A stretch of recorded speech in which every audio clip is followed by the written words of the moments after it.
Good morning, ladies and gentlemen. Welcome back to another episode here on African Confessions. The following story that you're going to be listening to, it comes from a translation of a message that I received, and the translation of that message, it reads like this. Hello, Brother Nash, how are you? Can you please post my own story as it an identity? A human being is not like a chicken or an animal that you can just kill and forget about that person that you would have killed. So this story that I am going to share with you, it happened when I was still back home in Zim. At that time, I was still very young, and I used to work for my uncle, who was a member of parliament.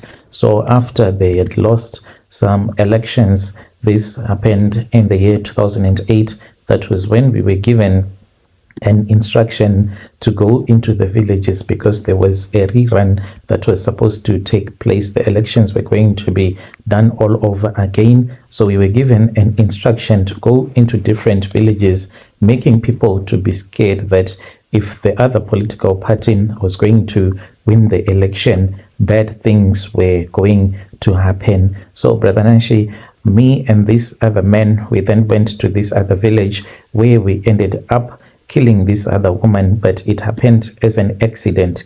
And these are the spiritual encounters that we started to witness after this woman had died, and also having a traditional healer that traveled from Mozambique to fix the mess that was now happening in the family. So this uncle, who was a member of parliament, he was my mother's brother, and he gave us an instruction to bury that woman in the bushes. We had to bury that woman that we killed during the 2008 elections, and she was haunting my uncle.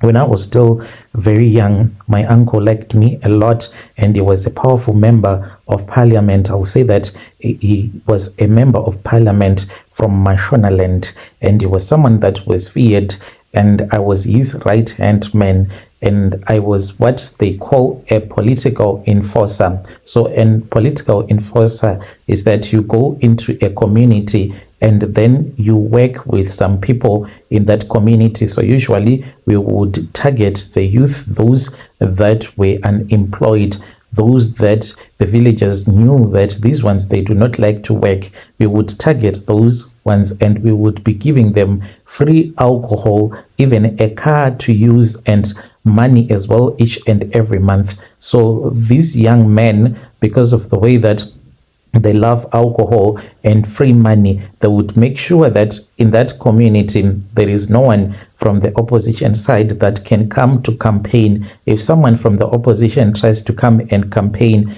then they will deal with that person, and they will always give us information as to who is supporting who in that community, and we in turn deal and threaten that person that will be busy tolerating other political parties that were in the opposition. So we made sure that by the time that we go to the elections, like my uncle would have won already, and he used to say that, when you are a politician, it is not about who loves you.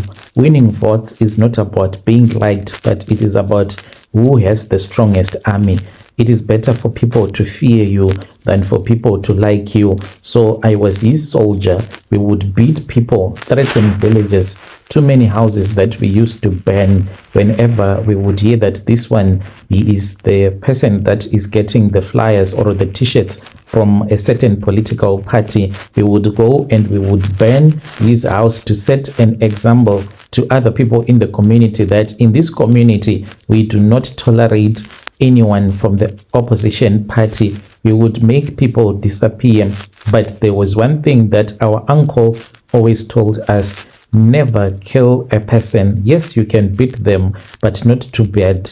But when you are someone who is sending people to beat people up, there are things that you won't be able to control, because there were many times that we will just get some instructions from his office that you are supposed to go and pick up this person.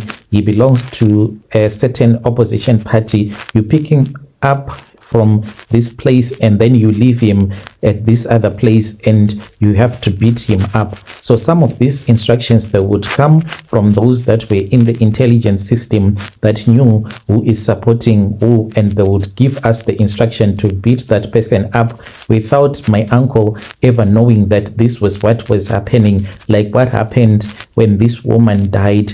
All that he knew was that we were busy doing our job, working in his constituency, moving from village to village, making sure that people, when they vote again, they will know where they are supposed to vote and they won't make the mistake like they had done the previous time. Because what had happened, those controversial 2008 presidential rerun elections that happened, and in that year, wearing anything that had the color red, it could result with you getting beaten up. Red t-shirt, it meant death. So during those presidential rerun, after the leading political party had lost and they were desperate to win, Mugabe had lost the elections and my uncle's seat was under threat. So the people in his constituency, they were now confident because they saw what had happened and they got their confidence from this other woman whom we had received information about her. The intelligence that we got was that this woman, she had traveled to Harare where she met some people from MDCT and she had been given some t-shirts, red t-shirts as well as flyers, and she had been taught how to be a political runner and moving from one village to another in secret without people knowing that this is the work that she is doing. So she would approach people and then she would tell them that if they want to join MDCT, they should not be scared. If they wanted to vote for Tsvangirai, they should not be scared because it is their right to vote for the person that they wanted. And this was not what we wanted. We had worked so hard for many years and now this woman had came to destroy what we had worked hard for. And what we used to do, those people that fought during the wars of liberation, the war veterans, we used to go to them and we would tell them that the moment that Tsvangirai was going to win, he was going to return all of the land to the white people and they were going to suffer again. The white people will start to rule all over again. So we were manipulating those that went to war, telling them that if it happens that it meant that they went to war all for nothing. So they will get scared and they would make sure that they destroy anything or hate anyone who was supporting the other political party. So when we were given the instruction to make sure that we destroy this woman, we just thought that the orders were also coming from my uncle, but he did not even know that this was what was going to happen. This woman was about to die. So I had this other car that I had been given. It was a Toyota Hilux. We used to call them Machembere. So these cars, they were used by old people, those that had money, that were rich. They were the ones that used to use those Toyota Hiluxes during 2008 that had been donated to us. So we would use these vehicles that were branded with political party symbols, and whenever I would move around, no police will ever stop me, even if I was carrying weapons. So I then took these other two guys. I'll just say that these two guys, they were twins. They were very notorious. We used to call them the Notorious Two because they were twins. I'll say that they were from Bari. That is where they grew up. Like these two, they were not even afraid to kill. Anything that you say they are supposed to do, they will end up doing it. So I was told to pick up the Notorious Two. When I went to pick up these guys, the sun was already going down. And as we were driving towards the village where we were supposed to go and pick up this woman, a name I'll call her Tsitsi, I saw that these guys, the Notorious Two that I had picked up, I was never going to be able to control them. Like, even though I was a political enforcer in different villages, but I was someone that was kind because of the vision that my uncle had. He had told me that he had a great vision for his constituency, and whenever we threaten people, we just threaten them sometimes if they listen without even beating them up.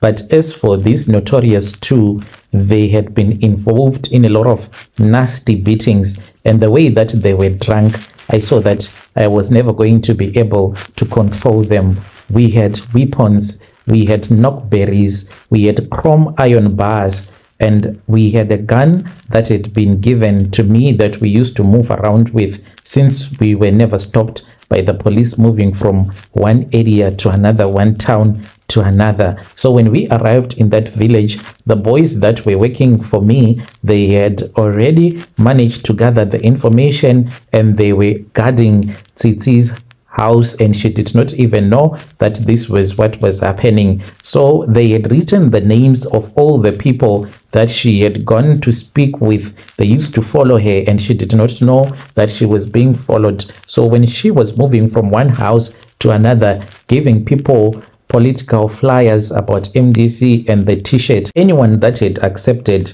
those boys, they had written their names in the book, and we knew what we were going to do. So usually what we would do is, when we would get into a community, if we find out that you have those t-shirts that had the face of Morgan Tsvangirai on that t-shirt, we would tell you to light a fire, and you will take a scissors, and we will tell you to cut out the face and burn it, as we will be beating you up. And we will tell you that the next time that you see any place where his face is, you will run, you will never stop. So that is how we used to beat all of these people, but not like what we did on that day. It was just too much. We had lost control. By the time that we arrived in the village, I was also tipsy. That is why I was unable to control the notorious two. So we started moving from one house to another, as we were being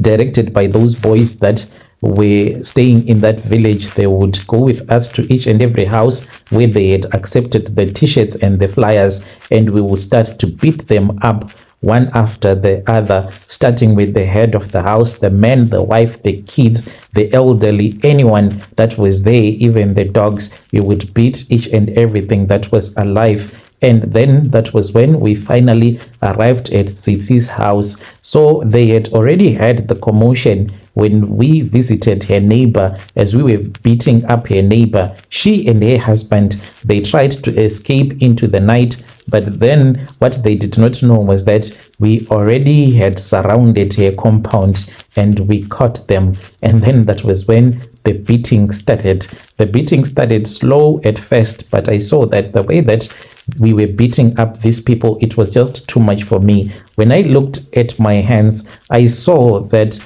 my fists, they were full of blood, because I had been punching her husband several times. And then I saw that it was just too much, so I could not take it anymore. I then went and I sat in the vehicle whilst I was waiting for the notorious two to finish up the job that they were doing, beating up this woman. So this woman, we had been beating her up for a very long time, and she was shaking, saying that she was feeling too cold, because we beat her up throughout the night without giving her rest. So she was shaking violently, saying that she was feeling cold. So I had told the other boys to start a fire, and after they had started the fire, that was when I told her to go and sit right next to the fire so that she can feel a little bit warm, because in my heart I was feeling sorry for the woman. And then that was when I went to the car. I just wanted to relax. Whilst I was in the car, that was when I just heard one of the notorious twins saying "Aish," and I knew that something bad must have happened. I then got out of the car and I went to the place where they had been beating the woman and her husband. So then I saw that this woman, she was lying on the ground, but it seemed as if she was unable to breathe properly. What I did not know was that her spinal cord had been broken, and her spinal cord had been broken after one of the notorious two had lifted her up. She had been sitting at the place where she was close to the fire, and then the other guy told her to stand up. And when she stood up, that was when the guy lifted her up into the air and smashed her back to the ground, just like what they do in wrestling.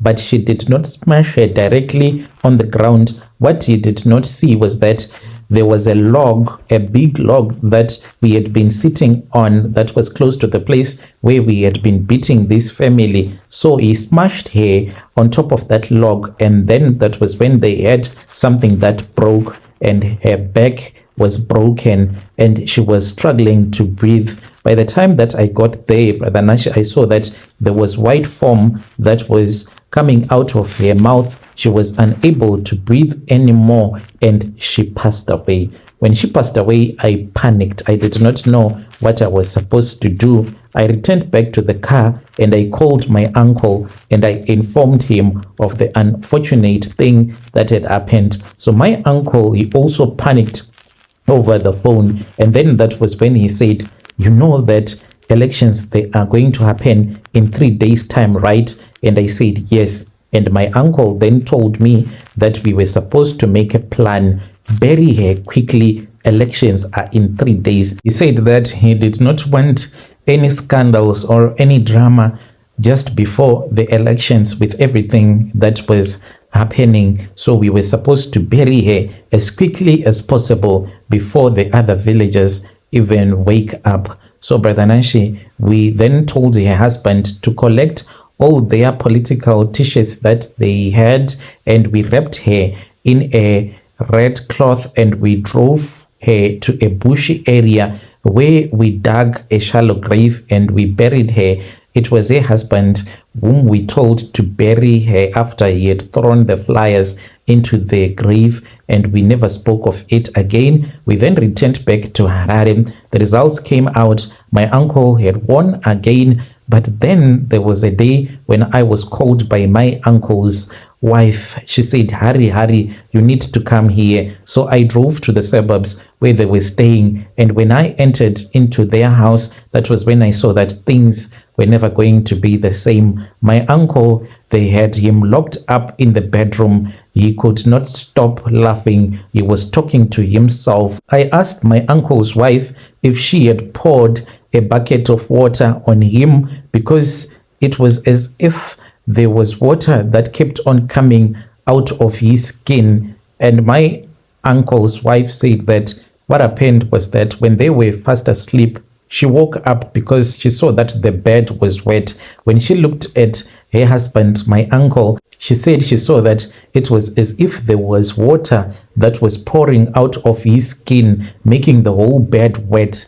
Even on the floor, there was water everywhere. So then that was when we had a family meeting, seeing that this was what had happened. My uncle would talk to himself throughout the night, mentioning that Tsiitsim was there and she had came, her ghost, you could see her ghost. And I also lost 2 of my kids, and this really pains me a lot. That is the reason as to why I left Zim and I came to this place where I am right now. We tried everything, water from the prophets.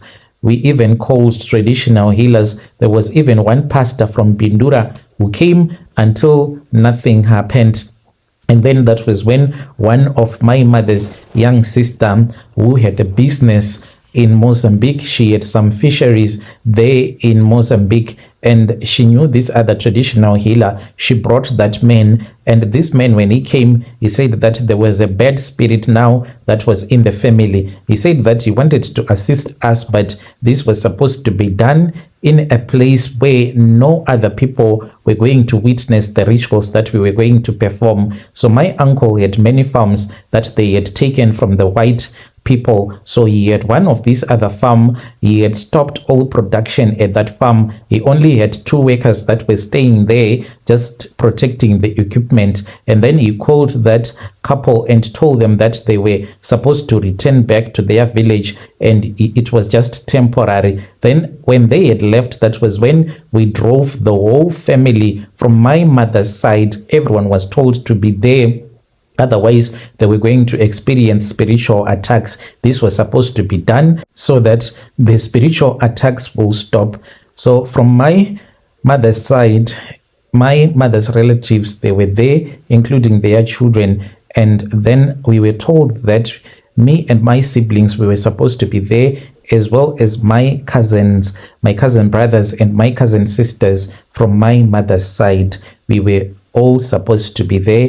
It did not matter if you were in Europe, because I had cousins that had gone to Europe, staying in China, America, in different parts of the world. They all came because it was an emergency. There was no one who wanted to have spiritual attacks after other people had been assisted, because as a family, we knew that this was what had happened.